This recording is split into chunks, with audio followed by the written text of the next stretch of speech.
Olá, povo de Deus, quarta-feira, 19 de outubro de 2022, 29ª semana do Tempo Comum. Nossa reflexão de hoje é a partir de Efésios 3, de 2 a 12, e Lucas 12, 39 e 48.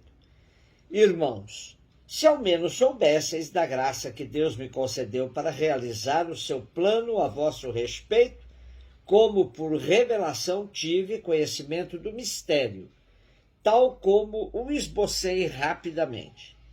Ao ler-me, podeis conhecer a percepção que eu tenho do mistério de Cristo.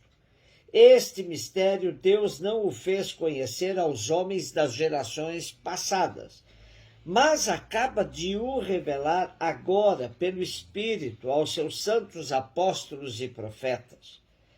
Os pagãos são admitidos à mesma herança, são membros do corpo, são associados à mesma promessa em Jesus Cristo por meio do Evangelho. Disto eu fui ministro pelo dom da graça que Deus me concedeu no exercício do meu poder. Eu, que sou o último de todos os santos, recebi esta graça de anunciar aos pagãos a insondável riqueza de Cristo e de mostrar a todos como Deus realiza o mistério desde sempre escondido nele, o Criador do universo. Assim, doravante, as autoridades e poderes nos céus conhecem, graças à Igreja, a multiforme sabedoria de Deus, de acordo com o desígnio eterno que ele executou em Jesus Cristo, nosso Senhor. Em Cristo nós temos, pela fé nele, a liberdade de nos aproximarmos de Deus com toda a confiança.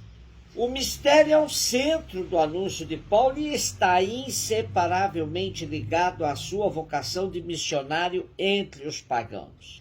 Esse mistério é o projeto de Deus que se realizou em Jesus Cristo e que manifesta toda a sua grandeza na Igreja através do ministério de Paulo. Os pagãos são chamados a pertencer ao povo de Deus. O mistério a que Paulo se refere está da descoberta de que o Messias, esperado pelos judeus, veio também para os pagãos. Não é monopólio de Israel. Na perspectiva de Paulo, trata-se de um grande segredo que Deus manteve por séculos. Ainda que tenhamos no Primeiro Testamento algumas indicações de inclusão dos pagãos no projeto salvífico, a ideologia de povo eleito parecia abafar tal inclusão. Imaginemos textos como o de Elias com a viúva de Sarepta, estrangeira pagã, que foi beneficiada pelo profeta e que reconheceu ser Elias um homem de Deus. Ou o que pensar da cura do sírio Naamã, realizada pelo profeta Eliseu. Esse general passou a ser um temente a Deus de Israel, não obstante ser estrangeiro e pagão. Ainda assim, a predominância do Primeiro Testamento está na relação de Deus com o povo de Israel. Tal característica servia para reforçar a grandeza do Deus de Israel frente a todos os demais deuses pagãos. Quando Paulo diz que ele foi chamado para evangelizar aos pagãos, causa muitos conflitos junto ao povo judeu que se julgava o povo eleito com exclusividade. As primeiras comunidades cristãs vão ser muito mais engrossadas pelos povos vindos do paganismo, e Paulo é um dos apóstolos que mais a eles se dedicou.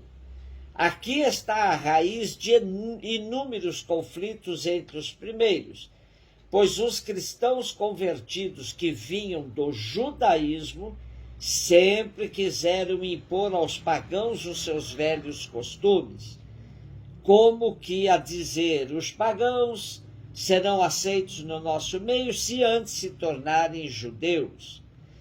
Paulo não admitia tal prerrogativa e entendeu como mistério de Deus o seu chamado a ser apóstolo dos gentios.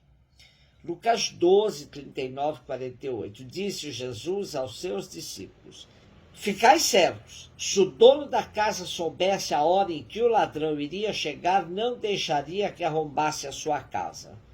Vós também ficai preparados, porque o Filho do Homem vai chegar na hora em que menos o esperardes.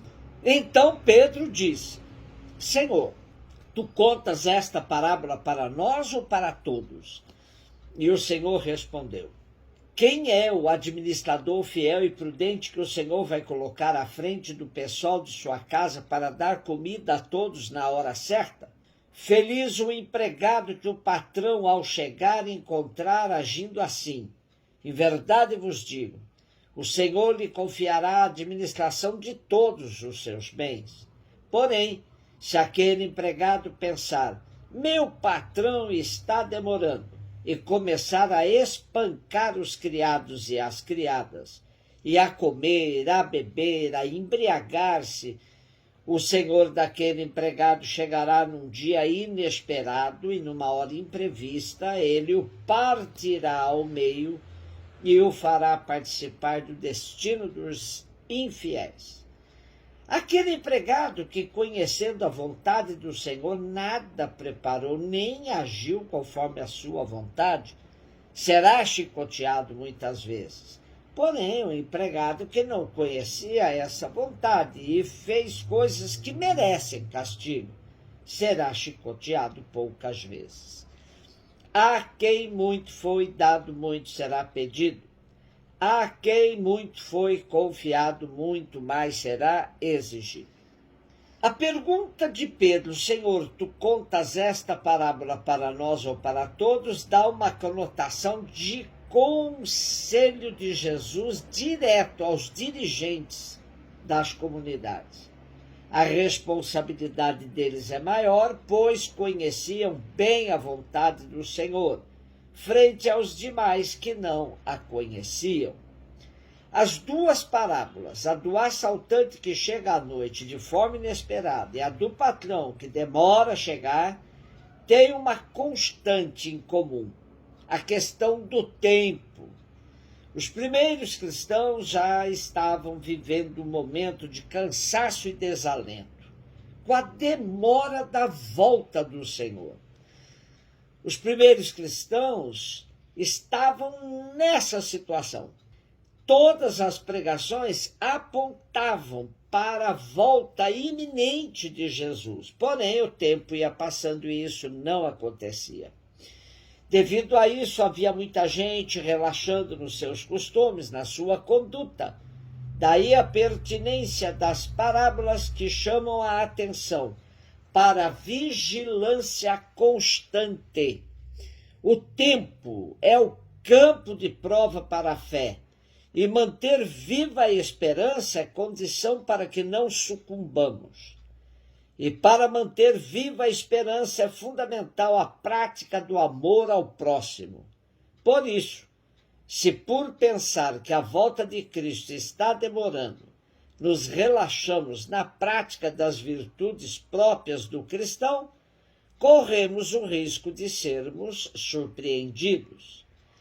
Temos de continuar vivendo no amor aos irmãos, independente da proximidade da forma inesperada que o dia do Senhor aconteça. Nunca devemos entender essas parábolas como ameaça, pois viver a verdade cristã deve ser um imperativo que não se atrela ao medo, mas sim à alegria de ter aderido ao projeto de Jesus.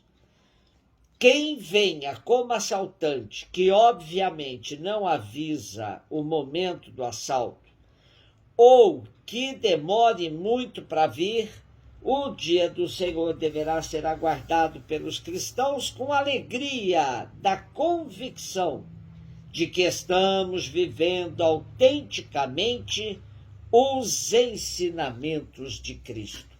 Um beijo no seu coração.